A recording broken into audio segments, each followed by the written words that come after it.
Magandang araw po, welcome po sa aking channel, Love9 TV.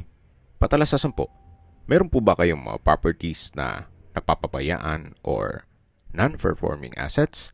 Plan nyo ibenta, pero wala kayong oras sa pagbenta nito. Kung ito'y pagkakatiwala nyo po sa amin, tawag lang po kayo sa aking numero, usap po tayo, gawin ko po ng video for free. Yes, libre po, wala po kayong babayaran. Tutulungan pa namin kayong mabenta ang inyong property. Kami na po bala sa marketing, sa boosting or paid ads. Even sa tripping, hindi na po kayo mapapagod sa pag-entertain ng mga buyers. Kami na po bala sa lahat. Tawag lang po kayo. Nandito po tayo ngayon sa BF Homes Parañaque kung saan meron po tayong bagong video presentation. Isang residential property na 2-story house with swimming pool. May lot area po ito na 787 square meters. Ito po'y titulado, buhay po ang may-ari, kaya wala po kayong maging problema sa documentation o sa transfer ng title. May floor area po ito na 800 square meters more or less. Pasok po tayo dito sa pedestrian gate. Dito po sa ground floor ay meron pong master's bedroom. Sa basement po ay meron pong staff rooms, bali 4 pong kwarto. Ito po yung facade, naka-brickstone design. Then, ito pong side na to ay part pa po ng master's bedroom. Then, meron pong access gate mula master's bedroom papunta dito sa pedestrian gate. Yan po yung facade. Then, dito naman po sa garahe ay kakasya po ang 4 na sasakyan. Kahit po SUV. Then, yan po yung main gate. Naka-tile flooring na rin po ito at meron pong pocket garden sa dulo. Dito po sa ground floor ay meron pong enclosed dining area. Then may family room at prayer room. Sa dulo po ay meron pong tree house. Then yung swimming pool na may access gate din mula sa main gate dito sa subdivision. Sa area po ng swimming pool ay may tree house na can accommodate 20 packs. At nandun na rin po ang enclosed dirty kitchen na may kitchen sink and cabinets. At may toilet and bath din po dun sa area. Yan po yung access gate na papunta naman sa basement o yung staff rooms. Halos lahat pong main rooms ay fully air conditioned. So kasama na po yan sa bentahan yung mga air condition. Ang master's bedroom po pala ay hindi natin mapapasok gawa ng may mga importanteng gamit o personal na gamit si owner. Pero sa master's bedroom po ay fully air conditioned, then may full bathroom. Yan po yung access gate niya sa likod ng master's bedroom at may sliding glass door sa loob po niyan. At dito na po tayo sa main door. Yan po yung brickstone design. At dito naman po ay naka solid wood nara. Then meron pong glass panel.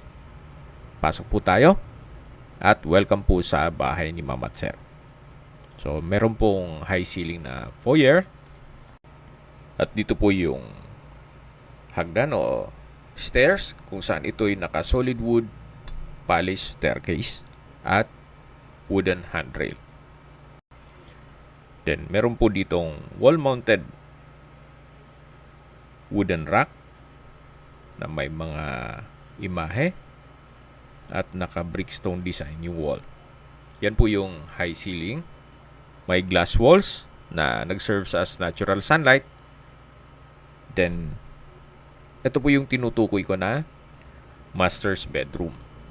Siguro po upon tripping mag-request po tayo na ma-check natin ang loob nito. Pero malaki naman po yan hanggang dun sa dulo, sa may bakod.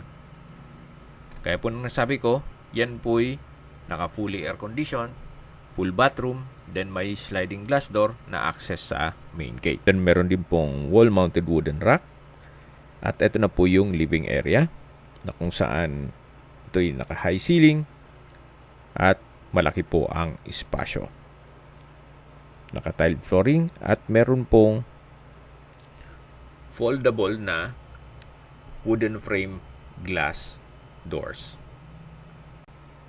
Na access naman dito sa may mini garden at waterfalls. Brickstone design yung wall at meron pong natural stone design naman dito.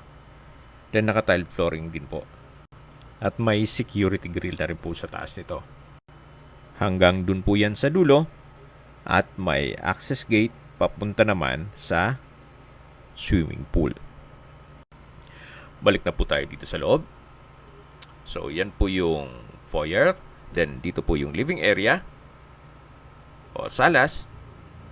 Then dito po sa side na to ay meron pong enclosed dining area na fully air conditioned. Then ito pong dining set ay hindi po kasama yan. Wala pong nabanggit. Pero for sure itong split type aircon ay kasama po. Siyempre masisira pag tinanggal pa yan. Then meron pong access door papunta sa basement at dito naman po yung formal kitchen. May pendant lamp, may island na naka-granite kitchen countertop. May stainless sink with faucet, then kitchen cabinet and shelves. May kitchen drawers at storage ng kitchen utensils sa baba nito. Meron din pong kitchen window with security grill. Dito po sa island ay meron din pong drawer. At hanggang dito po ang kitchen countertop. Then meron pong space para sa refrigerator. So ito po yung access door papunta dito sa may basement. Pero bago natin i-check yung mga kwarto o staff rooms, silipin po natin itong access gate na papunta naman dito sa may garahe. Na kung saan dyan po tayo galing kanina. Check na po natin itong mga staff rooms. So, pwede po itong gawing maid's room, driver's room. So, depende po sa inyo. 4 na kwarto naman po ito. So, ito na po yung basement. Na pwede pong maglagay ng sala set dito para kung nagpapahinga naman ng mga kasamahan natin sa bahay. At ito po yung unang kwarto. Malaki naman po ang spasyo nito. At lipat po tayo dito sa pangalawang kwarto. So, ganun din po. Hindi naman siya ganun kaliit at hindi naman ganun kalaki. Dito naman po yung pangatlong kwarto. At ito naman po yung pang-apat na kwarto. So, ito po yung 4 na kwarto na kung saan dito po pwedeng maglagay ang inyong mga kasambahay. At yan po yung dirty kitchen na pwede nilang paglutuan na may kitchen countertop at sa dulo po yung banyo o toilet and bath. Balik na po tayo dito sa loob. So mula po dito sa dining area, yan po yung living area. Check po muna natin itong powder room. Naka-solid wood door. May bathroom countertop. Hand wash basin, malaking vanity mirror, bathroom cabinet, bathroom window, water closet, tissue holder, at may exhaust fan. So, naka-tile bathroom wall po ito from floor to ceiling. Paglabas nyo po, yan ulit yung living area at lipat po tayo dito. So, dito po sa areang to ay enclosed din ito para sa entertainment area. High ceiling siya, then fully air conditioned, then may family area, at access sa prayer room. So, meron pong prayer room dito sa dulo. Na kung saan may mga pendant lamps, then may glass window with security grill at may mga outlet sa palibot nito. May altar din po siya. So mula po dito sa prayer room, ito po yung family area na naka-enclose din po siya. Then naka natural stone design at dito naman po yung tree house at yung swimming pool. So, ito po yung entertainment area. Wala naman pong nabanggit kung kasama yung video okay. Ito naman po yung kabana at yan yung steel gate na papunta sa mini garden na pinakita ko sa inyo kanina. Mula naman po sa kabana, lipat po tayo dito sa swimming pool. So well-maintained naman po at wala po kayong ipapagawa dito. Maayos din ang filtration ng swimming pool pati motor pump. Naka-tile flooring po dito sa poolside. Then, yan po yung perimeter fence. At dito po ay may jacuzzi. Maayos pa naman po siya, konting linis lang. At sa dulong parte ng pool ay meron pong kubo. At mula po dyan sa kubo, ito po yung access gate na papunta naman sa main gate. Ito naman po yung sauna na kung saan working din po ito. So maayos pa, wala po kayong ipapagawa dito. So kumpleto na po itong property. May main house, maraming bedroom, may swimming pool, may jacuzzi, may sauna, may treehouse, entertainment room, prayer room, at marami pong staff room. At dito naman po yung shower area. So, may overhead shower, naka-tile bathroom wall, may vanity mirror, at meron din pong banyo. Paglabas nyo po dito, yan po yung swimming pool. Then yung perimeter fence. Actually, trim lang po ng mga damo para maging malinis. Pero wala po kayong papagawa. Ito po yung tinutukoy ko na access gate na papunta naman sa mismong guardhouse. So, hindi nyo na po kailangan umikot para pumunta o lalabas pa kayo kung may bibilhin kayo. Gawa ng dyan po'y kumpleto na po ang lahat ng business establishments. Mamaya po sa dulong parte ng video, pag-usapan natin ang distance, location at travel time. Napaganda po ng lokasyon itong property, malapit po sa lahat. Sa mga nag-skip po ng video, summarize ko lang po. Ito pong property ay nasa BF Homes, Parañaque. May total lot area po ito na 787 square meters. May dalawang parsela po ito na 507 square meters at 280 square meters more or less. Then, ito po'y titulado. Buhay po ang may-ari, kaya wala po kayong maging problema sa documentation o sa transfer ng title. Ito na po yung dulong parte ng property. Meron pong swimming pool. At dito po yung motor pump at filtration. So, working po yan. Ito pong property ay well-maintained, kaya ready for occupancy. Si owner po ay nasa Amerika, so madalang lang po nila itong matirhan. Pero ganun pa man, lagi naman nilang pinapamaintain ito. Kita niyo naman po itong swimming pool. Kung pinabayaan po yan, malamang hindi na ganyan ang kulay ng tubig niya. So, yan po yung swimming pool at lilipat na po tayo dito sa may treehouse. So, elevated po ang treehouse. Nakakasya po ang mga 20 packs. Kung may party, pwede pong ganapin dito. Then, may puno ng mangga. At brickstone design po sa ilalim nito. Samahan niyo po ako. Akyat po tayo para check natin itong treehouse. So, dito naman sa treehouse, sa spasyo, malaki po. Then, maayos naman ang structure. Wala kayong papagawa dito. At ang ceiling po ay made of sawali. Then, may bench na rin. At mula po dito, matatanaw naman yung swimming pool at yung kabana. Sa dulo yung jacuzzi at sauna.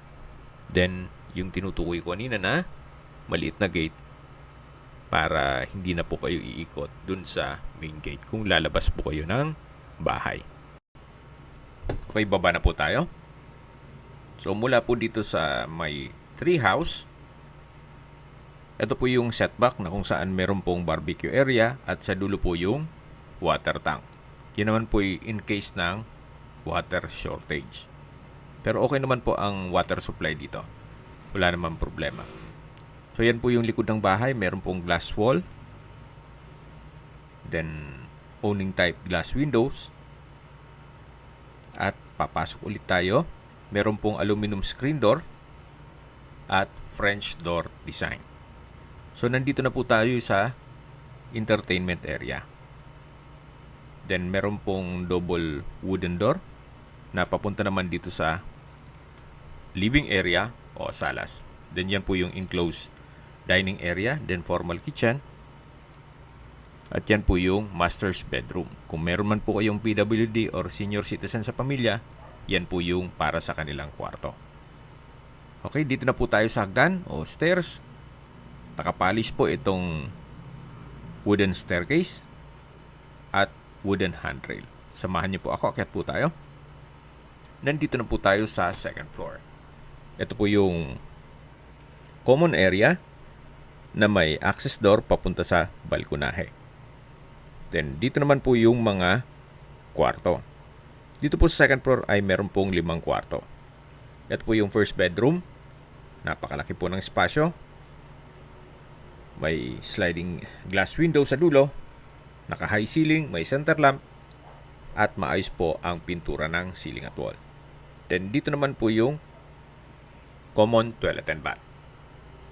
May hand wash basin, vanity mirror, water closet, shower enclosure, then may shower heater set, then bathroom window.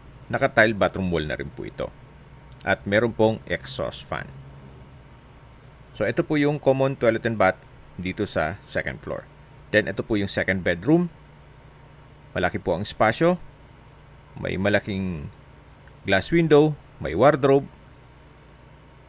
Then wooden design ng tile flooring. At labas po tayo. Ito po yung common area ulit. At check po natin itong balkonahe. So yan po yung main gate at yung garahe. Then yung brickstone design dito sa poste. At mula po dito matatanaw nyo ang inyong magiging kapitbahay. Napakatahimik po ng lugar, sariwa ang hangin, at sa klima naman po, banayad lang, hindi naman siya ganun kainit at hindi naman ganun kalamig.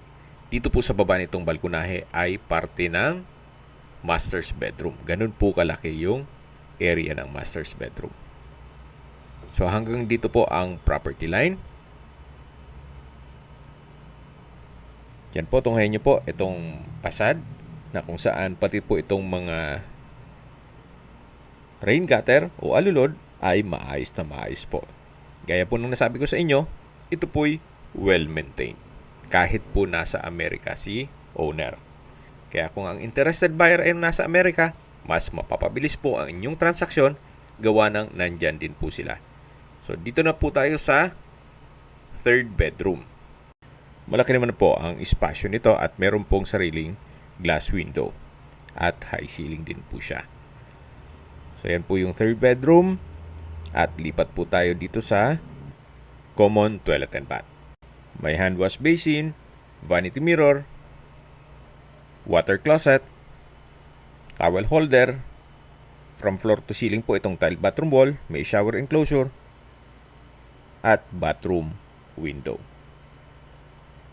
So ito po yung common toilet and bath o pangalawang common toilet and bath dito sa second floor.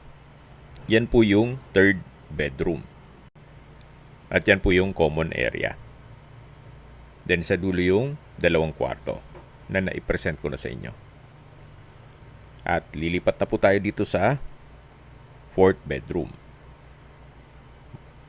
Meron pong 2 sliding glass window, high ceiling with center lamp, at wooden tiled flooring. Then ito po yung last bedroom o fifth bedroom dito sa second floor. Malaki po ang espasyo. May glass window. Then wooden design itong tile flooring. May center lamp. at maayos po ang pintura ng ceiling at wall. So ito po yung 5 kwarto na may 2 banyo dito sa second floor. Sa distance, location at travel time portion na po tayo. Mula po sa SMBF at Medical Center ng Parañaque, ang distance is 2.3 kilometers at ang travel time is 9 minutes. At yan po yung lagi kong binabanggit sa inyo na dapat nyo i-consider sa paghanap ng property, yung meron pong malapit na hospital. Hindi ko naman po sinasabing sakitin kayo. Yan naman po for emergency purpose lang naman. At paglabas nyo po ng subdivision, kompleto na po gaya ng variety store, coffee shop, spa, convenience store, Robinson Supermarket, school at iba pang business establishments. Ganun po kaganda ang lokasyon nitong property. At mula naman po sa Sukat Skyway Ramp, ang distance is 3.9 kilometers at ang travel time is 13 minutes. Mula naman po sa Manila o sa airport, ang distance is 15 kilometers at ang travel time is 35 minutes. Mula naman po sa Makati at BGC, ang distance is 18 kilometers at ang travel time is 34 minutes. Okay, sa presyo na po tayo. Ang original price po nito ay 60 million pesos. Nag-markdown price na po si owner sa 49 million pesos. Kung may mga katanungan po kayo, tawag lang po kayo sa aking numero. At sa mga kababayan naman natin nasa ibang bansa, meron po akong WhatsApp, Viber at Telegram. Same number lang po, 0917-316-3399. Sa mga nagtatanong naman po ng aming Facebook, meron po aming Facebook page na Nov9TV at Facebook Real Video. Meron din pong TikTok at Instagram. May ibang YouTube channel po kami, the Nov9TV channel, Nov9TV Listings, Nov9TV On The Spot, Nov9TV Updates, at Nov9TV House Rental. Sana po naibigyan nyo ang video presentation. Paki-like and subscribe na lang po sa aking channel para ma-update din po kayo sa aking future listings. Kung sakali po hanap nyo yung mas malaking sukat ng lupa, meron din po kami ibang listings na pwede nyong pagpilian. Huwag po kayong mag-atubiling tumawag sa amin. Then, let us know your budget para malaman namin kung anong property pwede naming ilog sa inyo. Sa lahat pong viewers, subscriber at nagtiwala po sa amin, salamat po sa suporta. Ingat po kayo lagi at yung pamilya. Maraming salamat po.